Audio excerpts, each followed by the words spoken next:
যোগ্য অযোগ্য। দাদা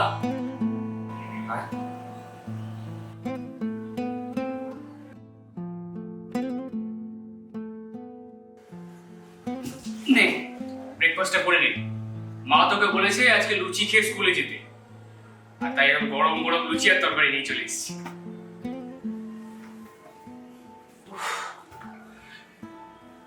বাবা, এ তো রয়্যাল ট্রিটমেন্ট। হ্যাঁ, বাবা মা দেখছি আমার বিয়ের জন্য একদম একদম মুডে চলে এসেছে। হ্যাঁ, কি রে, আজকে সকাল সকাল তুই গিটার বাজাচ্ছিস? কি বৌদিকে ইমপ্রেস করার প্ল্যান চলছে নাকি? না রে, গিটারটা তো আমি শখে বাজাই, জানিস। আমি প্রত্যেকদিন স্কুলে যাওয়ার সময় গিটার বাজিয়ে যাই। আমার ধারণা গিটার বাজিয়ে গেলে আমার দিন ভালো যাবে। তাই ভালো তো হচ্ছেই। কালকে তো শুনলাম সারা রাত বৌদির সঙ্গে ফোনে কথা বলেছিস। তোদের এনগেজমেন্ট হয়ে গেছে, পরের মাসে বিয়ে, এখন ওই কলেজ কাপলদের মতো করছিস তুই। ওর সাথে কথা বললে আমার আলাদা টেনশন ফ্রি হই, আমার রিল্যাক্স ফিল হই আমি ওর সাথে কথা বলছি। তার জন্য তোমার বিয়ে নিয়ে আমি ভীষণ এক্সাইটেড দাদা। কত অ্যারেঞ্জমেন্ট, কত শপিং, বাবা মার মুখে সারাক্ষণ শুধু তোমার বিয়ের প্ল্যানিং চলছে। হ্যাঁ রে, তোর খবর কি বল? আমার বিয়ে নিয়ে এত এক্সাইটমেন্ট। হ্যাঁ, তোর রিয়ার খবর কি? রিয়া? কেন, তোর কলেজের যে বেস্ট ফ্রেন্ড রিয়া, রিয়া ও রিয়া ভালো আছে। দেখো আগে তুমি বিয়েটা করে সেটেল হয়ে নাও, তারপর আমরা হবো। দেখো আমি তো রেডি আছি, কিন্তু তুমি তো জানোই যে একটা ওই সরকারি চাকরি চাই। তোমার মতো যদি টিচার হওয়া যায় তাহলে তো সব পরিবারই মেনে নেবে। সেই জন্য বললাম আগে তুমি বিয়েটা করে সেটেল হয়ে নাও, তারপর আমি হবো। আচ্ছা ঠিক আছে, ঠিক আছে। শোনো না, তোমার ল্যাপটপটা একটু ইউজ করো, আমার কলেজে কিছু অ্যাসাইনমেন্ট রয়েছে। তাহলে জিজ্ঞাসা করার কি আছে? যা। Thank you.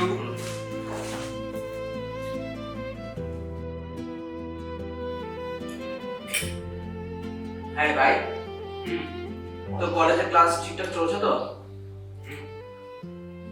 অ্যাসাইনমেন্ট, প্রজেক্ট এগুলো ম্যানেজ করতে পারছিস তো সব? সবই ঠিক আছে, কিন্তু একটা প্রবলেম হয়েছে। কি? আজকে আমার কলেজের ফিস জমা দেওয়ার লাস্ট ডেট। আমার 2000 টাকা আর্জেন্টলি দরকার। ল্যাপটপের পাশে আমার পার্সটা আছে, দেখ নিয়ে নে না, বলতে হয় এগুলো। এই মানে তো ফাঁকা। ঠিক আছে, আমি অনলাইন করে দিচ্ছি, দাঁড়া।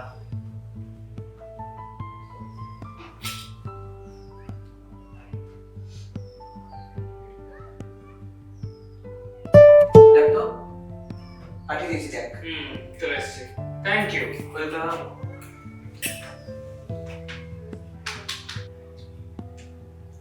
এখন তোর পড়াশোনাটাই কিন্তু সব থেকে গুরুত্বপূর্ণ ভাই।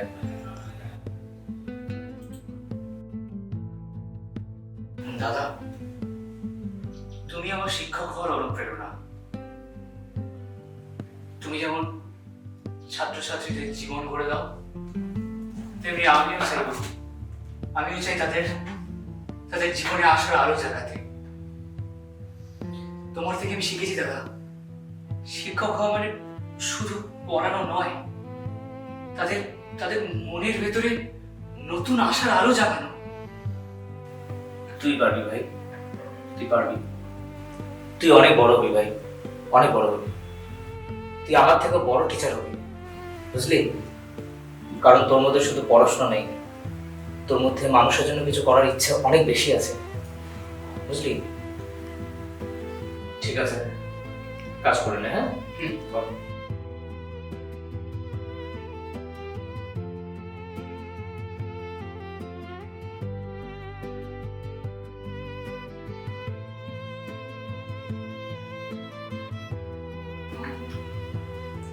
আজকে ব্রেকফাস্টটা কিন্তু জমে গেল আমার ভাই। মায়ের হাতে লুচি স্বাদই আলাদা।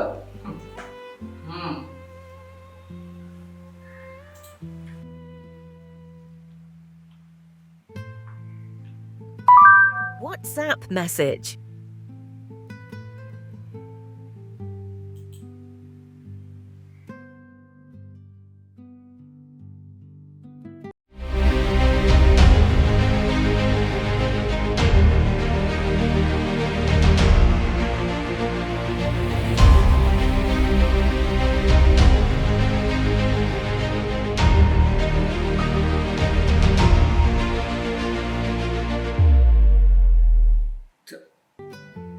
দাদা,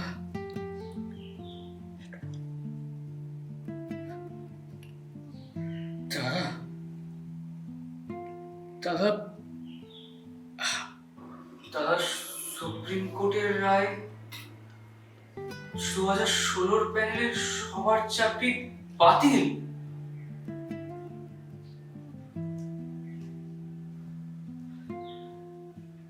কি বলছিস তুই?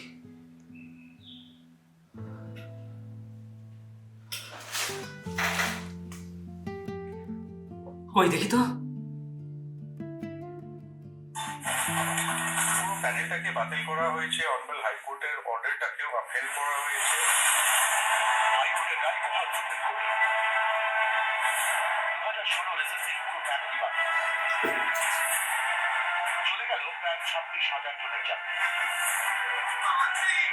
আন্দোলনের রক্ষা আমাদের হৃদয়ে রয়েছে। এই আন্দোলনের আগুনে রানাঘাটের 14 তলা থেকে আপনাদের বিদায় দিতে হবে। প্রস্তুতি নিন।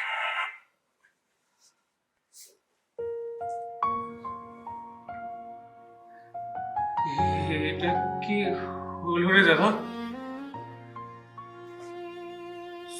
সুপ্রিম কোর্ট এটা কি করলো? যোগ্য অযোগ্য বিচার না করে সবার চাকরি বাতিল? এটা কি করলো সুপ্রিম কোর্ট রে দাদা? তুই তো কষ্ট করে 3 রাত এক করে পড়ে চাকরিটা পেয়েছিলি। এটা কি হলো রে দাদা? যোগ্য অযোগ্য বিচার না করে সবার চাকরি। তুই তো টপার ছিলি না দাদা, তুই তো গোল্ড মেডেলিস্ট।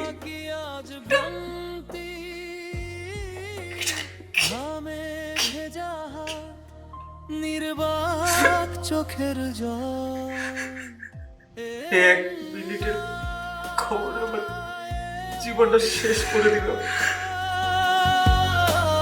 কারা যেন ছুঁড়ে ফেলে শপথের ভার। কোথায় মানুষ, কোথায় ন্যায়? যোগ্য অযোগ্য সবার এক পরিণাম। এটা অন্যায় দাদা, এটা অন্যায়। তুই তো সবার সেরা ছিলে দাদা। তুমি পড়াশোনা সব থেকে ভালো ছিলে, সবার থেকে ভালো ছিলে। তুমি তো গোল্ড মেডেলও পেয়েছিলে, অথচ তারা তোমায় বলছে অযোগ্য। তাহলে তাহলে আমাদের দেশের যোগ্যতা কাকে বলে? পরিশ্রম, মেধা? হ্যাঁ, এসবে কোনো দাম নেই, কোনো দাম নেই এসবে। অন্যায় দাদা, এটা অন্যায়। এটা আমি কিছুতেই মেনে নিতে পারছি না দাদা, এটা আমি কিছুতেই মেনে নিতে পারছি না।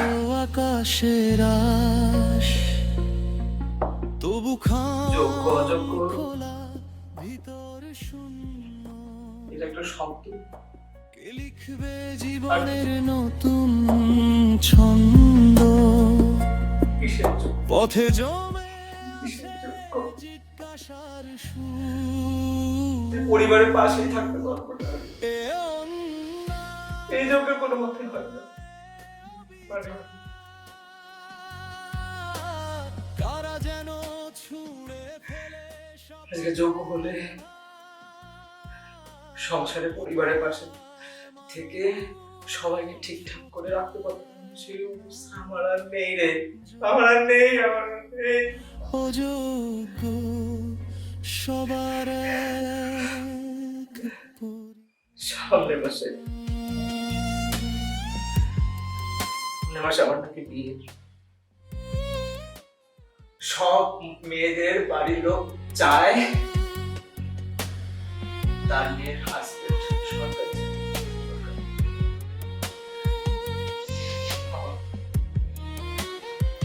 আমার চাকরিটাই চলে গেল। ওই মেয়েটা আমার হাত ধরবে কেন বল? আমার হাত কেন ধরবে? আমার তো কিছু নেই, আমি নিঃস্ব, শূন্য শূন্য হয়ে গেছে। আসবে, আমি ওকে কি ভরসা দিয়ে আসবো? কি ভরসা দিয়ে আসবো বল? কে দেবে বিচার আমি হেল্পলেস, আমি জবলেস, ছিনিয়ে আমার আর কিছু নেই। তবু মুখে আমার সব শেষ, আমার সব শেষ হয়ে গেছে। আমি আর দরজার আমি আর কিছু করতে পারবো না। শূন্য ঝুলছে কাগজ তুই পড়াশোনা জীবনের প্রশ্নে বেঁচে থাকা কি আজ ভ্রান্তি ঘামে ভেজা হাত, নির্বাক চোখের জল এখন ঠিক। বাবা আমার ওষুধ ওদেরকে আমি কিভাবে বাঁচাবো? কোথেকে টাকা আসবে? টাকা নেই, তারা যেন ছুঁড়ে ফেলে আমার বিয়েটাও হবে না, সংসারটাও করতে পারবে না। আমি কি করবো? যোগ্য অযোগ্য সবার এক পরিণাম। কি করবো? আমি তো কিছু বুঝতে পারছি না, কিছু বুঝতে পারছি না। পাগল লাগছে, কি করবো? আমার চাকরিটা ছেড়ে যাবো। চাকরি চলে গেছে, আমার চাকরি চলে গেছে।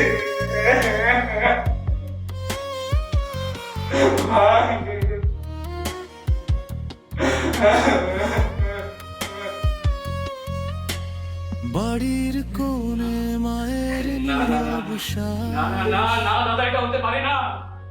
পুত্রের স্বপ্ন তুই তো আমার ছিল inspiration ছিলি রে দাদা। আকাশের আশ, তোকে দেখেই তো তবু খবরে চেয়েছিলাম। খাম খোলা ভিতর শূন্য তুই হেরে গেলি। আমি কার মতো হবো রে দাদা? নতুন আমি কার মতো হবো? পথে জমে আছে জিজ্ঞাসার সুর, এ অন্যায়, খবর চেয়েছিলাম। অবিচার, ছেলে মেয়েগুলোকে ডাক্তার ইঞ্জিনিয়ার বানাবো। শপথের ভার, কোথায় মানুষ স্বপ্ন দেখাটা কি পাপ ভাই? স্বপ্ন দেখা পাপ? তাহলে কেন বলা হলো আমরা অযোগ্য? কেন বলা হলো আমরা অযোগ্য? আমি কি করবো? কি করবো বল? কি করবো?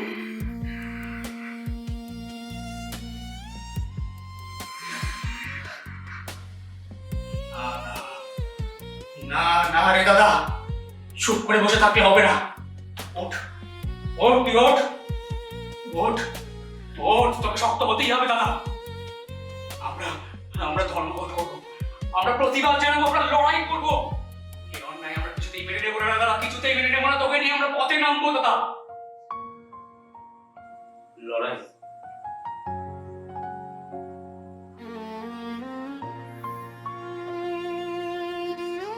কত লড়াই লড়েছি ছেলের সামনে, কত বছর ধরে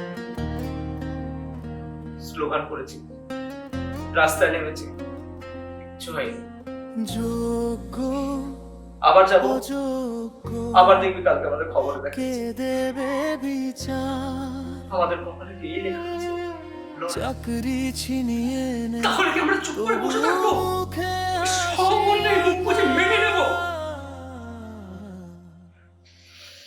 দরজার ওপারে শূন্য চুপ করে তো থাকবো না ভাই। জীবনের প্রশ্নে বেঁচে থাকা কি শুধু ধর্মঘট আর স্লোগান বলে হবে না, ঘামে সমাজকে জাগতে হবে। যতক্ষণ সমাজ বুঝতে পারছে, মানুষ বুঝতে পারছে যে তাদের সাথে অন্যায় হচ্ছে, ততক্ষণ এই অন্যায় বন্ধ হবে। আজকে আমার পরিবার ভেঙেছে, কালকে কালকে অন্য কারোর পরিবার ভাঙবে। এই যোগ্য অযোগ্যের খেলা চলতেই থাকবে। মানুষকে জাগতে হবে, নাহলে এই লড়াই বন্ধ হবে। কোথায় নেয় লড়াই শুধু রাস্তায় নয়, ওজন লড়াই মনে। সবার লড়াই শুধু সরকারের সঙ্গে নয়, লড়াই এই সমাজের ভেতরেও। আজ আমার চাকরি গেল, কিন্তু প্রশ্নটা শুধু আমার নয়, প্রশ্নটা এই প্রজন্মের, প্রশ্নটা আমাদের ভবিষ্যতের। চোখ খোলা মানেই পরিবর্তনের শুরু। চোখ খুলুন, অন্যায়ের বিরুদ্ধে দাঁড়ান।